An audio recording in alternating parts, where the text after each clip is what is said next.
So, hello friend, today with us is Reena Sharma और actually मैं इनकी जितनी तारीफ करूँ उतनी कम है. She is writer, she is dancer, she is actor और ताइवान के एक नेटफ्लिक्स शो में आई गेस तुम्हारा भी एक रोल आया था ना, राइट रीना? जी या हाँ जी.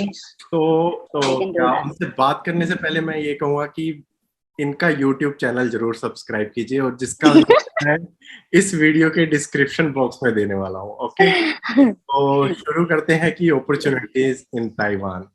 सो पहला क्वेश्चन मैं रीना से ये पूछूंगा कि रीना, आप हिमाचल से ही थी और आपका IHBT पालमपुर में PhD के लिए भी हो चुका था. Then why you decided to move in Taiwan? Okay, so first of all, thank you so much, Dr. Sharma. Basically, when I was in IHBT, so we heard about this program, which is like Taiwan International Graduate Program. So some of my friends, they were applying over there. Okay. And basically, I had no clue what that is. But the point is, like, we were checking what is the scholarship opportunities over there. And so we were just applying randomly. We did apply like few of them. So none of them got selected, and I got like offer letter. So I was like, okay, I should explore this country. Okay. And then I came to know that this is one of the safest country in the world.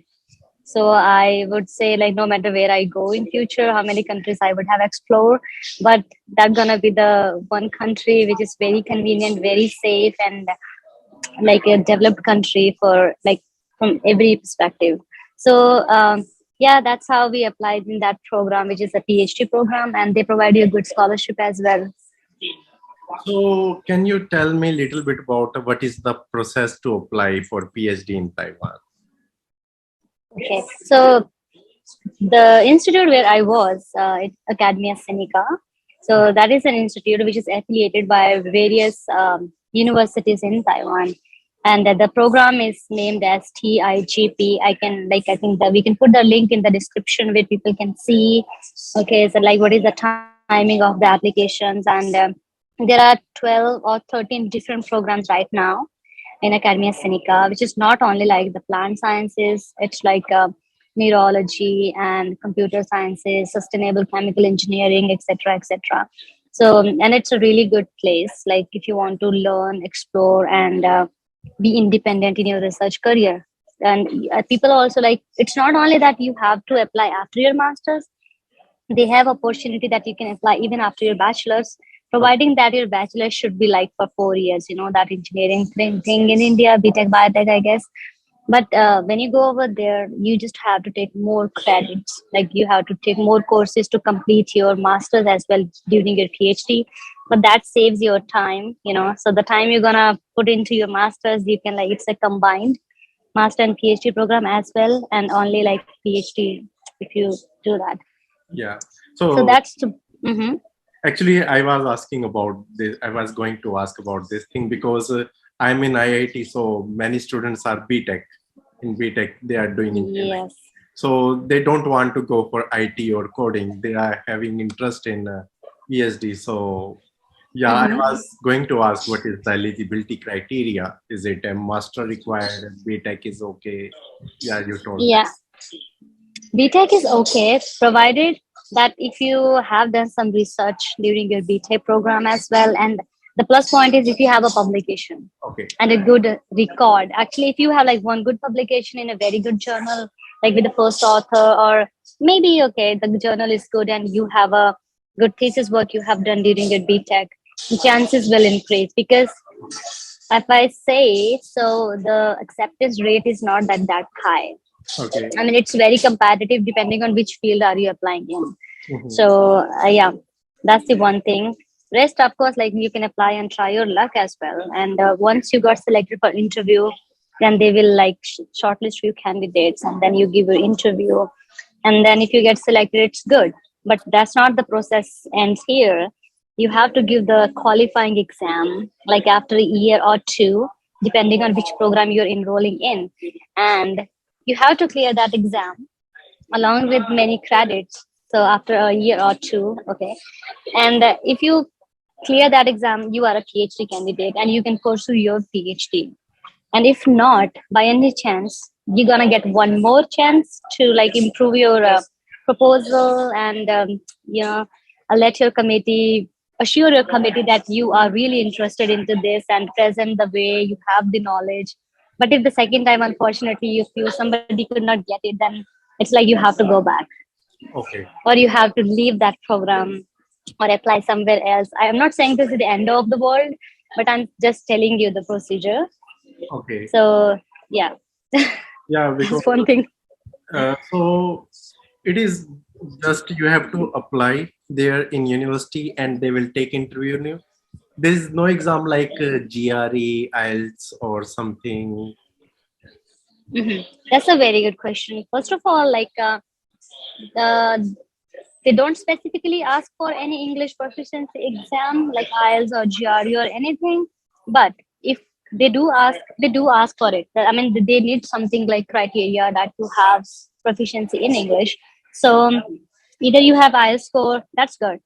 Like Mhm. I think it is applicable for 2 years. But if not, so you need an English proficiency certificate, Okay. which we should mention that all your studies which you have done during your bachelor's or master's were in English. All the exams were conducted in English, and you have a proof, somebody from your academy Mhm. back there, for example from IIT, is some they put it on a letterhead and give it to the TIGP office. So they Okay. will accept that. You don't need not to specifically clear some exam for it for sure. That's what I know. I mean, I don't think they have changed any policy so far. You can also find it on their website, like which program you're appearing in. Yeah. Okay. So how long is this application process? Right now I have opened it, so I think the 2022 it has gone already. I think the first semester thing, the deadline was in February, I guess. Mhm. Uh, yeah, but I think yes, for 2023 fall semester, the applications will be open in November 2022. Okay. That is for the international students, and there are like 13 different programs now, from chemical biology, molecular biology, cell biology, bioinformatics, molecular medicine, earth science, biodiversity, neuroscience, social network and human centered computing, artificial intelligence of things, molecular and science technology, nanotechnology, and sustainable chemical science and technology. So they Okay. have like so many things, and you can choose literally which area you fall in, and you can apply there. Okay. And yeah, and I think the overall process, it doesn't take much. Once you apply, like clear the form and recommendation letters and whatever the requirement for the application, I think within a month and a half you will get like a reply if you got selected. Okay. But if you didn't made it through, then you might get it later that I'm sorry you didn't get selected. But if you got a chance to get into for the interview thing, then you will get it like within a month and a half. Okay. So this is Yeah. criteria for one university or all university which is in Taiwan or Okay. So, yeah, like I got your question. So, it was कि ये जो है ये Taiwan का कोई एक agency है जो कंडक्ट करता है पूरा एग्जाम या पर्सनल यूनिवर्सिटी अपना अपना करती है okay. So basically, Academia Sinica जो है, वो जितने भी इसके programs मैंने आपको बताए, they are affiliated with different universities. Okay So this is the best if I say, if you can get into the Academia Sinica, the scholarship is higher, more opportunities, like you can explore more, right? You're already in the center hub, it's an institute. But it's not that you cannot apply individually to different universities. They do have their own programs. So you okay can also check there. Yeah. The like there is an NTHU and NCHU. I mean, if I name them, I think I may pronounce them wrong, but that's what I'm just abbreviating them right now.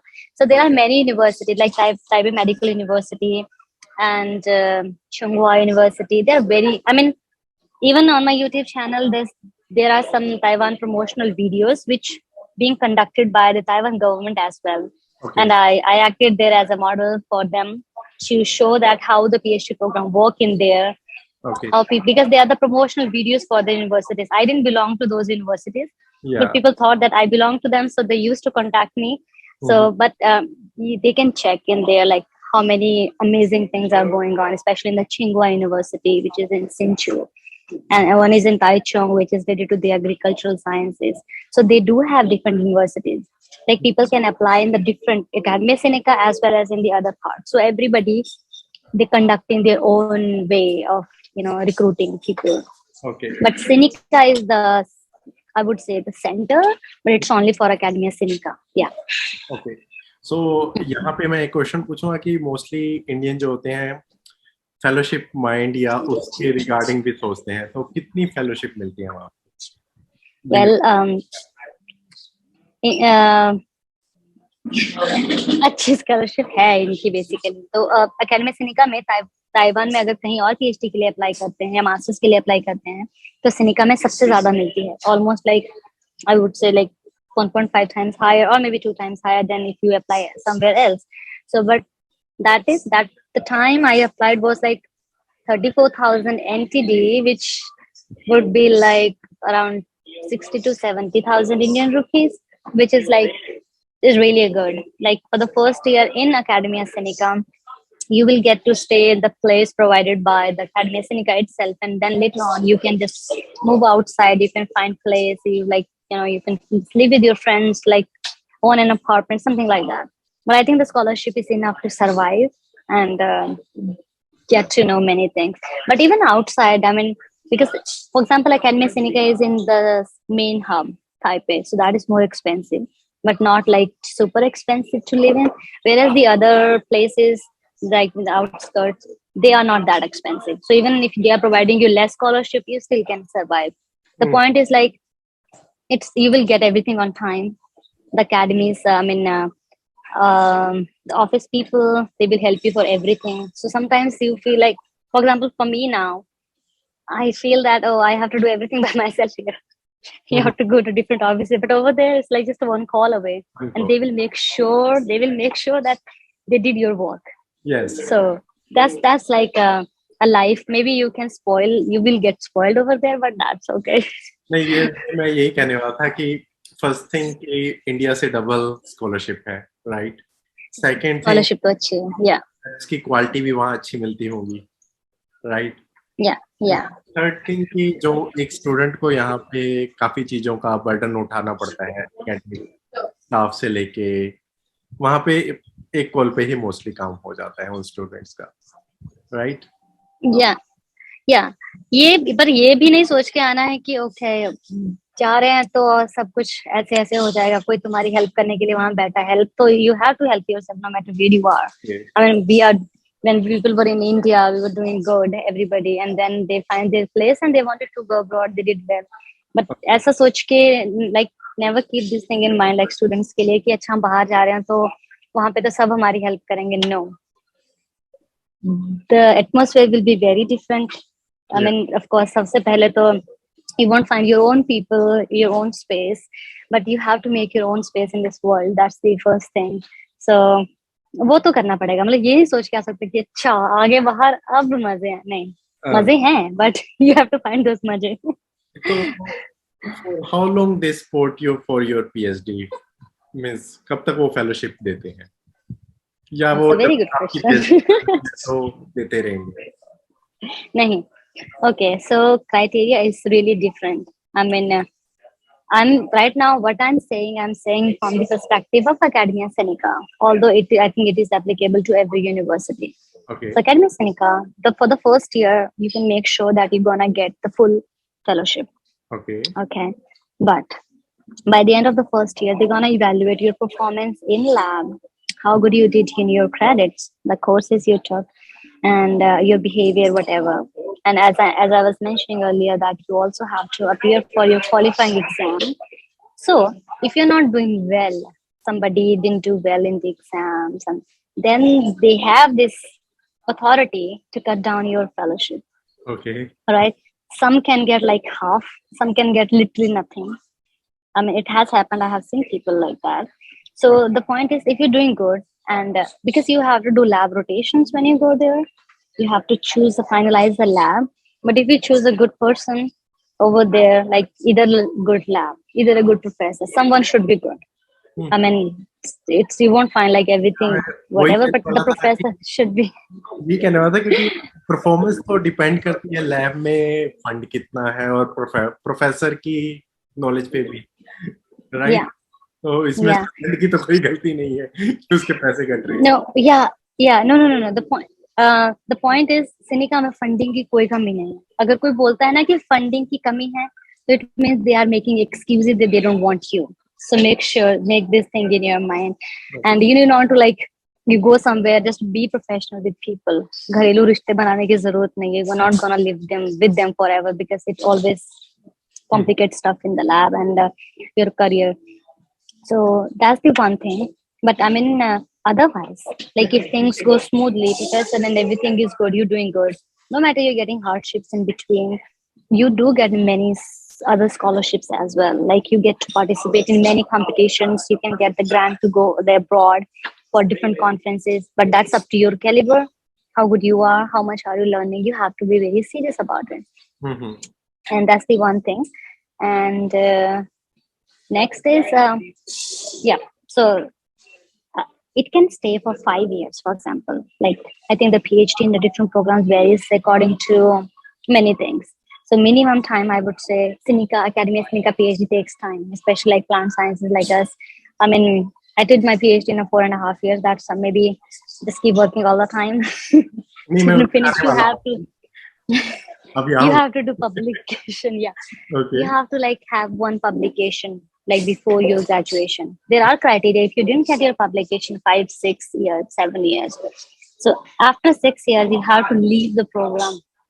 Mm-hmm. That's the point. If you didn't get your PhD, you have to enroll again. But if your PI is, like affirmative enough, then they can give you a chance that it's okay. You still can stay in the lab, or then you have to pay the tuition fees also. That is one thing. So how much? Yeah. Basically, you have to pay like every semester, and it depends on the courses you are taking. But it won't affect you that much. But it is there. If you finish your credits like in 2 years or maximum 3 years, like okay, what are the criteria? But if you, and the problem is in some programs you have to pay until you finish your credits, but in some program, no matter how long is your PhD is going, you have to pay the fees. But after certain point, like as I mentioned, after like 5 years, I guess your tuition fees get doubled. So that's, you have to make sure that you complete things on time. Sometimes the professor can support you if you're doing good, then that's okay, we can do that. That's a personal thing or a lab thing, right? Yeah. Okay, तो मैं question आने वाला था कि मैं तुम्हें 4.5 year से जानता हूँ. तुम बहुत सारी एक्टिविटी में पार्टिसिपेट भी करती थी, पीएचडी भी चल रही थी. मैनेज कैसे कर रही थी इतना सब कुछ? I think तभी कर पा रही थी जब like I had other activities as well. Like I mean, since childhood I have this thing, like I'm keeping many things sideways, and then along with my studies, I love studies as well. That's why I choose science. I think that was giving me motivation. Like I don't like stay in like groups or gatherings and just doing nothing. It's better just do something which makes you happy. Like for other students, if you go abroad, keep doing some activity which you love, so that gives you a boost to bear the burden and the stress in the lab, so that you can smoothly keep working on. So yeah, I think everybody has 24 hours. You just have to manage accordingly. Yeah. तो एक question और पूछूंगा, जो ये visa process है, इसका जो खर्चा है, ये ताइवान गवर्नमेंट उठाती है या आपको पर्सनली उठाना पड़ता है इसका? वीजा आई थिंक पर्सनल है. वीजा का जो भी होगा जी, मतलब वही ना, वीजा और फर्स्ट मंथ का आना, फर्स्ट मंथ का पे करना, दैट इज लाइक खुद सपोर्ट करना पड़ेगा. हाँ, but sometimes like air fare जो है, आई डोंट नो क्यों नहीं ये लोग सबको देते हैं, बट रैंडमली चूज करके लोगों को एयर फेयर रिटर्न हो जाता है जी. जब आप जाओ अपने प्रोग्राम अप्लाई करो तो you can get your air fare वापस. और वीजा का आई थिंक ज्यादा फीस नहीं है मेरे हिसाब से ना. Even I forget how much did I पे एट दैट टाइम. बट हाँ, आना जाना रहना फर्स्ट मंथ का वो आप पे है. ये है थोड़ा एक्सपेंसिव है, तो अच्छे से अर्न करो इंडिया में, अगर कहीं जाना है तो. एक्चुअली यूएसए में भी है, कभी कभी पीआई दे देता है अपने खुद के प्रोजेक्ट से, कभी कभी नहीं देता. एग्जैक्टली. yeah. मेरे दोस्त को दिया था, मुझे नहीं दिया था। मुझे भी नहीं दिया था, मुझे तो पता ही नहीं था। तो ऐसा भी होता है। तो मैं व्यूअर्स आपको ये बता दूं कि Reena currently she is in USA and आप रीना कैंसस में हो या टेनेसी में हो, अभी किस जगह पोस्ट कर रहे हो? हाँ जी, अभी मैं टेनेसी में हूँ, working in Oak Ridge National Lab and University of Tennessee in collaboration, but okay, I am like next month I am moving to New York, so yeah it's going on. बीच पे community में question पूछा था कि जो रीना से question पूछना है, तो एक पर्सन ने कहा था उनसे पूछना कि टीयर 1, टीयर 2, टीयर 3 कॉलेज है, जैसे काफी ओके, यूनिवर्सिटी का इम्पैक्ट जाता है कंपेयर टू कॉलेजेस और सिंपल कॉलेज कोई भी हो? I would say totally depends on your CV, like what you have done. Yeah, don't think that if you have done something from some small college but you have a paper, that's what I was telling you. If somebody have a publication, it's a plus point. It's definitely a plus point. और अच्छा, few quick question, BSc और B pharmacy के बच्चे apply कर सकते हैं? Yes, they can. For example, Taipei Medical University may you can apply. They have this kind of programs. I think you can apply for masters. If you think you cannot apply for PhD directly, go okay, for masters first. And if you like it there, your professor likes you can continue for your PhD. But MSc की fees ज्यादा नहीं हो जाएगी वहां पे? नहीं, they give you scholarship, no? Don't go abroad. Okay, या ये पहली बात मैं सबको कहना चाहूंगी कि don't go abroad कि अपने पैसों पे कुछ भी करने के लिए, चाहे मास्टर चाहे बैचलर चाहे कुछ भी, you should get scholarship because you have to survive there. घर वालों से नहीं मांगने जब इतना दूर जाना है तो हाँ। तो या तो Reena, thank you for this discussion और ये नॉलेज देने के लिए। और मैं फिर व्यूअर से कहूंगा कि रीना का चैनल सब्सक्राइब कीजिए, क्योंकि बहुत नॉलेज भी मिलेगी और उनकी performance भी देखने को मिलेगी। So thank you. Thank you Deepak, thank you so much and good luck to everybody. अगर कोई और इन्फॉर्मेशन चाहिए होगी, we will try to incorporate everything in the comment section, right? We can do that. Yeah. Thank you.